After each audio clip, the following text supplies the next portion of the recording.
Hello students, my self S Mishra, lecturer mathematics. आज हम लोग जो चैप्टर डिस्कस करने जा रहे हैं वो चैप्टर डिफरेंशिएशन है। तो सबसे पहले इसकी मीनिंग देखते हैं, क्या है डिफरेंशिएशन की मीनिंग।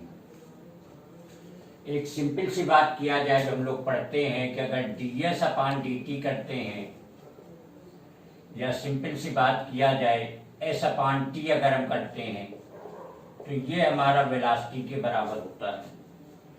अब अगर इसी में s अपान टी जो जनरल में हम बाई कैलकुलेशन से करते हैं, अगर इसी को थोड़ा प्रैक्टिकली देखा जाए तो कोई भी डिस्टेंस जो हम कवर करते हैं वो डिस्टेंस हमेशा इक्वल ही नहीं होती है।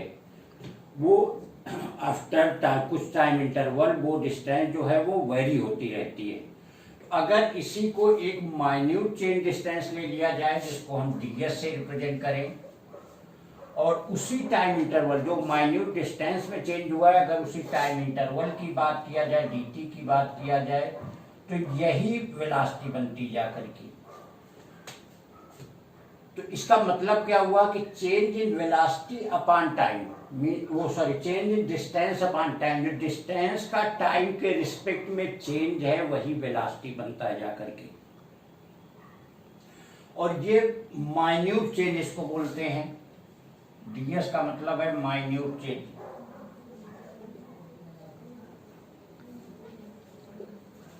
छोटी सी वैल्यू में चेंज आता है। ऐसे ही अगर हम dv अपान dt करते हैं तो ये हमारा एक्सीलरेशन बनता है जा करके।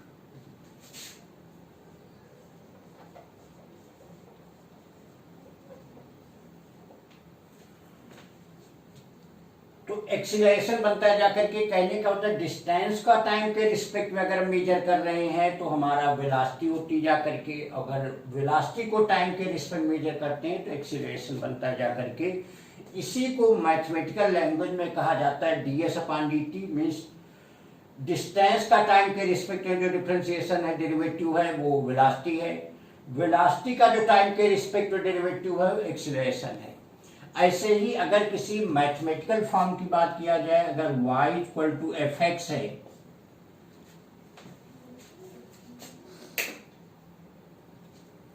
y इक्वल टू fx हमारा कोई अगर फंक्शन है, तो fx का मतलब क्या हुआ, कोई फंक्शन जो x पे डिफाइंड है, पॉइंट x पे, उसकी वैल्यू y है। तो y अगर यही fx का जो हमारा fx है, इसी का x के रिस्पेक्ट में चेंज, या इसी को dy अपान dx, तो dy अपान dx का मतलब क्या हो गया, डेरिवेटिव ये चीज कहलाता है। और जिसको हम बाय सिंबल dy अपान dx निकालते हैं, इसी का जब प्रैक्टिकल यूज आता है, प्रैक्टिकली हम निकालते हैं फिजिक्स में, जिसकी अभी हम बात पहले कर चुके हैं कि ds अपान dt v dv means velocity के बराबर होता है, dv अपान dt एक्सीलरेशन के बराबर होता है। तो इसी का मैथमेटिकली चेंज निकालना, मतलब अगर कोई भी ग्राफ अगर यहाँ देखा जाए y इक्वल टू, ये है अगर हमारा कोई graph y equal to fx, तो कोई भी पॉइंट x होगा तो वैल्यू y होगी, यहाँ जो भी x होगा वो वैल्यू होगी, जो x यहाँ होगा ये होगा। तो इसका चेंज निकालना है, x के रिस्पेक्ट में y किस तरीके से चेंज हो रहा है, कहने का मतलब पॉइंट टू पॉइंट जो है फंक्शन की वैल्यू किस तरीके से चेंज हो रही है, इसको कैलकुलेट करना यही कहलाता है डिफरेंशिएशन। जैसे पीछे हम लोग पढ़ चुके हैं, कंटिन्यूटी पढ़ चुके हैं किसी फंक्शन की, पहले तो लिमिट निकालना, उसके लिए कंटिन्यूटी निकालना। तो कंटिन्यूटी के लिए इसी में एक चीज आती है फंक्शन के लिए, डिफरेंशिएबिलिटी।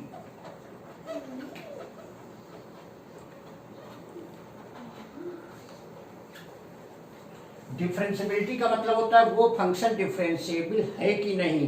कहने का होता है अगर चेंज की बात किया जाए, जैसे यहाँ पे कोई है, मान लीजिए ये चेंज हो रहा ऐसे, यहाँ से ऐसे हो गया, तो यहाँ पे देखा जाए अगर इस पॉइंट पे चेंज की बात किया जाए तो ये वाला कुछ दूसरा चेंज बताएगा, ये वाला कुछ दूसरा चेंज बताएगा। इसका होता है ऐसा फंक्शन हमारा डिफरेंशिएबल नहीं होगा। तो डिफरेंशिएबिलिटी चेक करने की कंडीशन क्या होती है कि अगर कोई भी function y equal to fx है और at x equal to a हमको चेक करना है, तो f डैश a हो जाएगा limit h dash to 0 f a plus h minus F A upon H. कहने का मतलब एक तरीके से लिमिट फॉर्म में इसी डिफरेंशिएबल के चेंज को हम कंसीडर करते हैं। कोई function y equal to F x है, at x equal to a पे अगर हमें डिफरेंशिएबिलिटी चेंज करने कैलकुलेट करना है तो f डैश a की वैल्यू हो जाएगी limit h tends to 0 f a plus H minus F A upon H. अब अगर इसी में डिफरेंशिएबिलिटी चेक करनी है तो दोनों हम चेक कर लेंगे, एक लेफ्ट 0 प्लस की होगी और 0 माइनस की होगी। तो for differentiability limit h tends to 0 minus means यही दोनों लिमिट जो है एक प्लस की एक माइनस की अगर दोनों बराबर हो जाएंगे तो मीन्स फंक्शन जो है हमारा डिफरेंशिएबल हो जाएगा। अगर सिंपल है डिफरेंशिएशन अगर हमें निकालना हो तो ये मेथड होता है, इसको बाय फर्स्ट प्रिंसिपल कहा जाता है।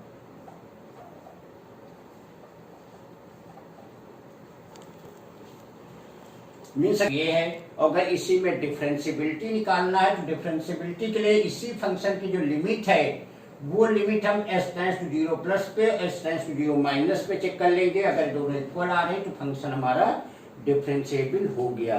तो पहली चीज तो क्या है बेसिक मीनिंग डिफरेंशिएशन की, किसी फंक्शन का उसके पॉइंट मीन्स वेरिएबल x के रिस्पेक्ट में जो चेंज आता है वो हमारा डिफरेंशिएशन है।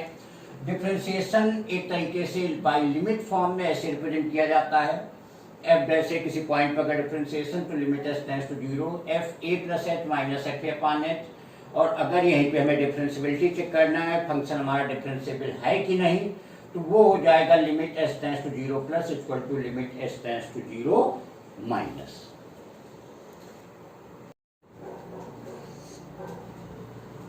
तो हम लोगों ने डिफरेंशिएशन की बेसिक मीनिंग देखी, क्या होता है डिफरेंशिएशन का मतलब, फिर उसके बाद उसकी कंडीशन देखी और एक नए तरीके से डिफरेंशिएशन को कैसे कैलकुलेट किया जाता है जिसको हम फर्स्ट प्रिंसिपल बोलते हैं। और फिर कोई फंक्शन डिफरेंशिएबल है कि नहीं उसकी उसी फर्स्ट प्रिंसिपल के मेथड से जो कि एज ए लिमिट फॉर्म में होता है उसकी लेफ्ट लिमिट और राइट लिमिट हम लोगों ने उसकी चेक किया। अगर वो लिमिट बराबर आ रही तो डिफरेंशिएबल हो जाएगा। अब कुछ डिफरेंशिएशन के रूल की बात करते हैं। तो अभी हम लोगों ने देखा अगर कोई फंक्शन हमारा y equal to F x है तो इसका डिफरेंशिएशन जो होगा डेरिवेटिव वो dy अपॉन dx और जिसको हम f डैश x से डिनोट करेंगे। अब फर्स्ट रूल इसका क्या है कि अगर मान लीजिए दो फंक्शन है एफ एक्स प्लस या माइनस जी एक्स है और इसको हमें डिफरेंशिएट करना है। अब जैसे यहाँ पे y था डी अपॉन डी एक्स लगा दिए, वैसे दोनों फंक्शन है प्लस माइनस करके है, इसको डिफरेंशिएट करना है तो ये बराबर हो जाएगा d upon d x f x plus minus d upon d x g x. क्या मतलब हुआ कि दो फंक्शन का सम और डिफरेंशिएशन को अगर डिफरेंशिएट करना है तो दोनों को अलग अलग डिफरेंशिएट कर लें और जो प्लस माइनस साइन है वो लगा दें, वही डिफरेंशिएशन हो जाएगा। सेकंड ये है कि अगर किसी भी फंक्शन का डिफरेंशिएशन करना है और उसके साथ कोई कांस्टेंट लगा हुआ है तो कांस्टेंट बाहर हो जाएगा और फंक्शन का डिफरेंशिएशन हो जाएगा। मीन्स अगर फंक्शन के साथ कांस्टेंट है और उसको डिफरेंशिएट किया गया है तो के बाहर हो जाएगा और इस फंक्शन का यहाँ पे डिफरेंशिएट हो जाएगा। और थर्ड, किसी भी कांस्टेंट का जो डिफरेंशिएशन है वो जीरो हो जाता है क्योंकि किसी के कांस्टेंट का मतलब जो फिक्स वैल्यू है तो अगर उसकी चेंज की बात करोगे तो चेंज उसका जीरो होगा, मीन डिफरेंशिएशन उसका जीरो हो जाएगा। नेक्स्ट रूल है जिसको हम प्रोडक्ट रूल बोलते हैं।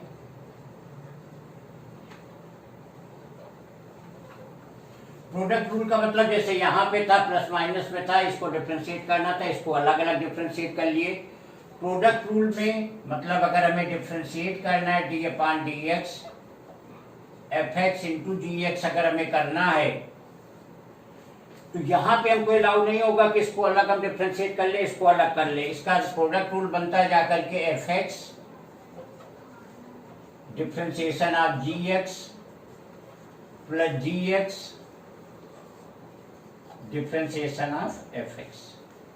कहने का तो दो को अगर हमें प्रोडक्ट को डिफरेंशिएट करना है तो पहला function into differentiation of second plus second into differentiation of first. और ऐसे ही नेक्स्ट रूल है डिवाइड रूल।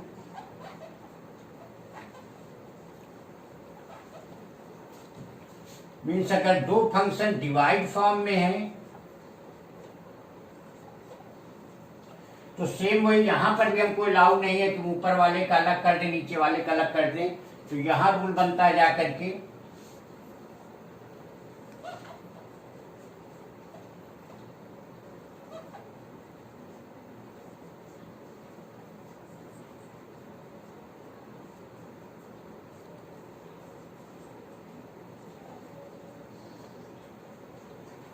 इसको डिवाइड रूल बोलते हैं। मीन्स पहले जो डिनोमिनेटर में इसका स्क्वायर होगा, फिर पहला फंक्शन डिफरेंशिएशन ऑफ न्यूमरेटर वाला हो जाएगा और फिर numerator into differentiation of denominator वाले का डिफरेंशिएशन। तो ये मेन रूल है डिफरेंशिएशन के, जिन रूल के तहत हम लोग यहाँ पे डिफरेंशिएट करेंगे। डिफरेंशिएशन के कुछ हमें फार्मूले पता होते हैं जिनको हम यूज करेंगे। उनमें से कुछ जो मेन फार्मूले हैं वो ये हैं कि जैसे x की पावर n d/dx, इसकी वैल्यू n x की पावर, कोई भी इंटीजर वैल्यू है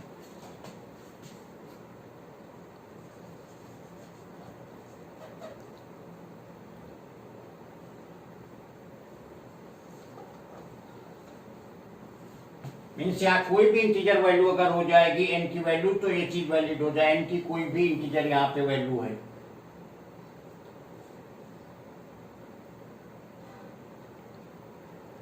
तब x वेरिएबल है, n यहाँ पे कोई भी एक नंबर है, फिक्स वैल्यू है, तो यही चीज आ जाएगी।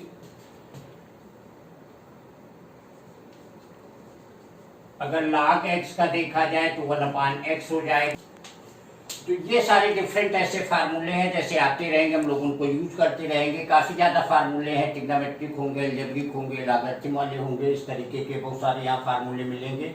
तो मेन ये रूल है डिफरेंशिएशन, जिसके जो भी हम लोग वर्किंग करेंगे, जो भी क्वेश्चन किए जाएंगे वो इन्हीं पे बेस्ड होकर के आगे बढ़ेंगे।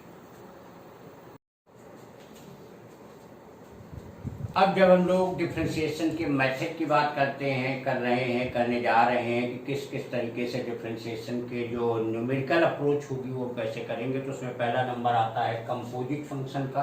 कंपोजिट जैसा नाम है कि मिक्स किया हुआ, उसमें चीज़ें डायरेक्ट नहीं होंगी, कोई भी फार्मूला डायरेक्ट हम नहीं यूज कर पाएंगे।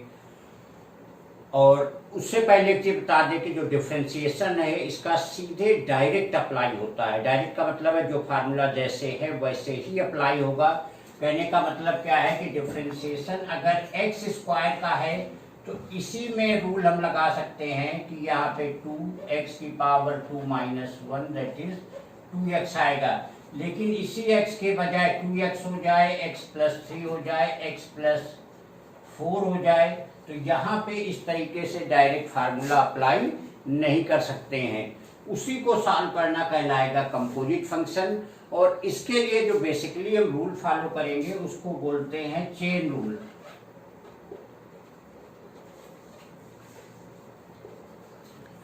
ठीक है, फिर से समझ लीजिए कि जो भी जितने फार्मूले हम देखेंगे डिफरेंशिएशन के होंगे वो सीधे स्ट्रेट फॉरवर्ड यूज होते हैं। सीधे डायरेक्ट जैसा फार्मूला होगा वैसा ही यूज होगा। जैसे एक एग्जांपल हमने बताया x स्क्वायर का है, क्योंकि हमारा फॉर्म x की पावर n वाला फॉर्म था, x की पावर n है तो इसी में सीधे 2 × x की पावर 2 - 1 2x होगा।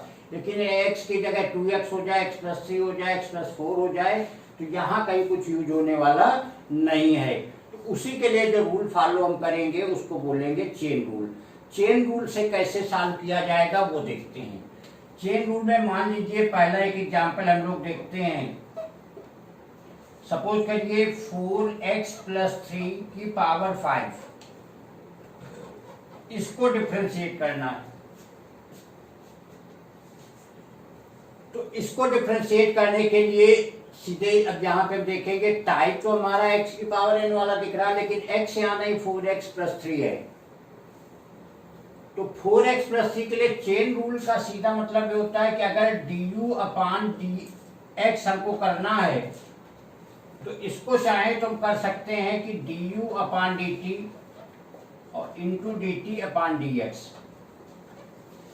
कहने का मतलब u को t के रिस्पेक्ट में फिर उस t को x के रिस्पेक्ट कर लें, तो यही मतलब हो जाएगा du/dx का। तो यहाँ पे हम क्या करेंगे, सबसे पहले जो फॉर्म को रोक रहा इस वाले को t लेट कर लिया, तो ये बन गया t की पावर 5 और उसको टी के रिस्पेक्ट में, इसको हमने टी लेट किया तो बन गया टी की पावर 5, इसको टी के रिस्पेक्ट में, और अगला हो जाएगा D T upon d x, ये सीधे हो जाएगा टी 5 इंटू टी की पावर 4, और टी हमने माना था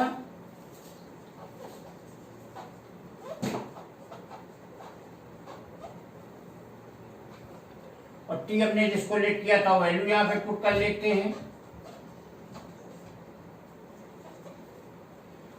और यहां भी हमने बताया था कि 4x,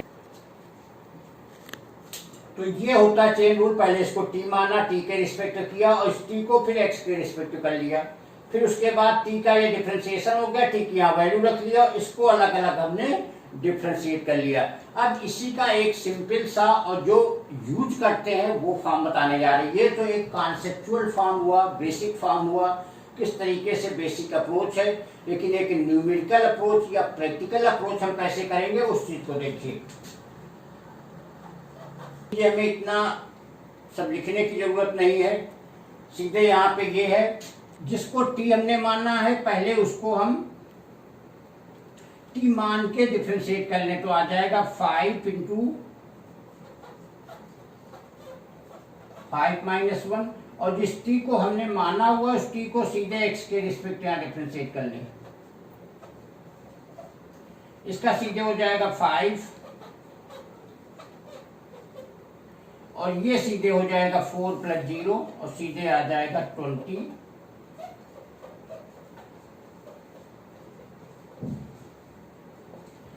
तो इस चीज को फिर से ध्यान से समझ लीजिए। एक न्यूमेरिकल अप्रोच क्या होगी कि जिसको हमने टी माना है इसको टी की पावर 5 मान के, या सीधी सी बात है इसको एज ए वन वेरिएबल मान के अप्लाई कर लीजिए, जिसको वन वेरिएबल माना उसको एक्स के रिस्पेक्ट आगे कर लीजिए, और यही रूल हम आगे कंटिन्यूअसली इसको हम फॉलो करते चलेंगे। सेम रूल हमारा आगे जो है ऐसे ही करके फॉलो होता चला जाएगा। एक और एग्जांपल देखते हैं इसी चेन रूल का, कंपोजिट फंक्शन का।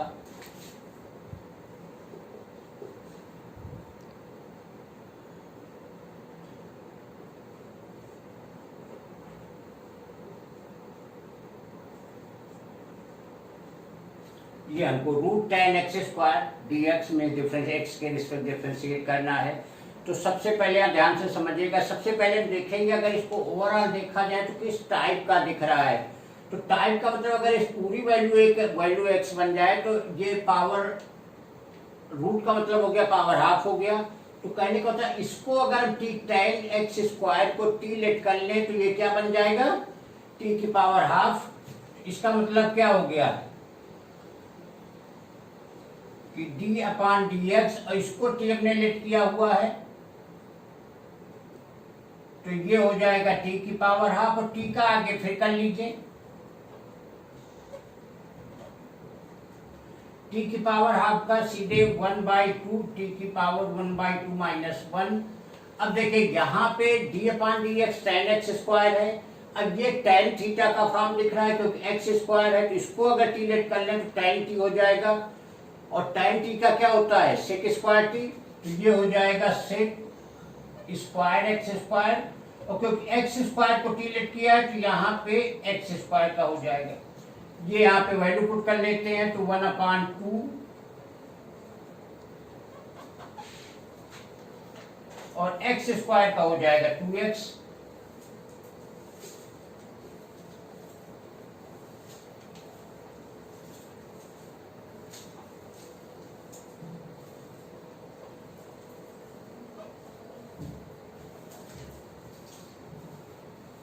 और यही आंसर हो गया। तो ये है न्यूमेरिकल अप्रोच। हर स्टेप बार बार लिखने की हमें उतनी जरूरत नहीं है। पहले इसको क्योंकि यहाँ ज्यादा कॉम्प्लिकेटेड हो रहा था तो इसको टी लेट किया, अगर इसे डायरेक्ट करते तो एक बार समझने में थोड़ी दिक्कत होती। तो इसको टी लेट किया तो टी की पावर हाफ हुआ, टी के रिस्पेक्ट कर लिया, और जिसको टी लेट किया तो सीधे D upon d x 10x²। अब यहाँ पे तो हो गया tan x², tan थीटा का फॉर्म, तो x² को टी लेट किया तो सीधे tan t का sec² t होता sec² x², और फिर x² का किए तो D upon d x x² जो कि 2x के बराबर हो जाएगा। तो वो चीज यहाँ पे टोटल आ गई। टोटल यहाँ पे कहने का मतलब जो इसका ओवरऑल डिफरेंशिएशन है वो हमारा ये हो जाएगा। तो इस तरीके से स्टेप बाय स्टेप एक चेन रूल, जब तक ये पूरी तरीके से सिंप्लीफाई नहीं होगा तब तक इसकी वर्किंग हम करते रहेंगे, पूरी आगे वर्किंग बढ़ाते चले जाएंगे। एक और एग्जांपल देखते हैं।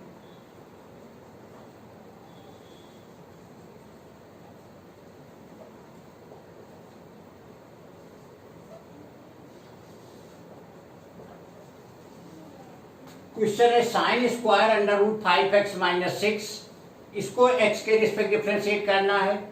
अब यहाँ पे देखा जाए तो फिर से क्योंकि स्क्वायर लगा हुआ है, साइन मीन अगर इसे थीटा मान ले, x मान ले, तो साइन स्क्वायर x, फिर से x की पावर, इसका मतलब साइन रूट 5 माइनस x को टीलेट करना पड़ेगा। टीलेट करेंगे तो टी स्क्वायर हो जाएगा, तो टी स्क्वायर का टी के रिस्पेक्ट डी टी, और टी किसको माना था, साइन रूट 5x प्लस 6, तो यहाँ पे डी अपान डी एक्स आ जाएगा sine root 5x minus 6, T square का 2t, तो 2t की जगह सीधे चाहे तुम वैल्यू लिख ले, साइन रूट 5x माइनस 6। अब यहाँ पे फिर साइन थीटा का फॉर्म, ये वाला थीटा होगा साइन टी का हो जाएगा cos T means cos root 5x minus 6, और फिर इस पूरे को मानना है तो फिर से आ जाएगा d upon D x root 5x minus 6। अब यहाँ पे एक चीज अरेंजमेंट ये कर लेते, 2 साइन थीटा कॉस थीटा, तो ये हो जाएगा sine 2 theta mean sine 2 root 5x minus 6। अब ये फिर से रूट 5x, इसको टी मान लेंगे, रूट टी का होता है 1 अपान 2 रूट टी,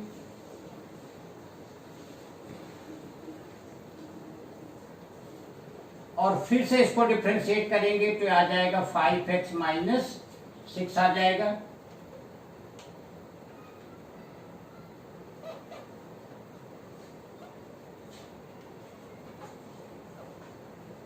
और 5x का यहाँ पे 5 आ जाएगा, माइनस 0 हो जाएगा,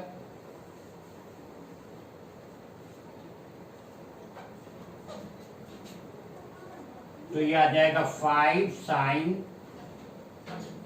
2 रूट 5x माइनस 6 अपान 2 रूट। तो इस तरीके से नीचे यहाँ से अज्यूम करते जाएंगे, अज्यूम करते रहेगा जब तक हमारा लास्ट में स्टैंडर्ड फॉर्म का हम डिफरेंशिएशन न कर लें। 5x माइनस 6 था, सीधे 5 इंटू डी एक्स अपान डी एक्स एक्स का हो जाएगा, ये यहाँ कांस्टेंट है 0 हो जाएगा, ये यहाँ पे 5 0, और फिर सारी वैल्यूज को हम यहाँ पे लिख देंगे। तो तब तक यह जंक्शन चलता रहेगा जब तक हम फाइनल स्टैंडर्ड फॉर्म पे ना पहुंच जाएं, और वो सारी वैल्यू बार बार अज्यूम करके आगे हम डिफरेंशिएशन फॉर्म में लिखते चलेंगे। तो ये प्रोसेस होगा हमारा कंपोजिट फंक्शन का, जो अप्रोच होगी और जिसको चेन रूल से इस तरीके से आगे इसको हम बढ़ाएंगे।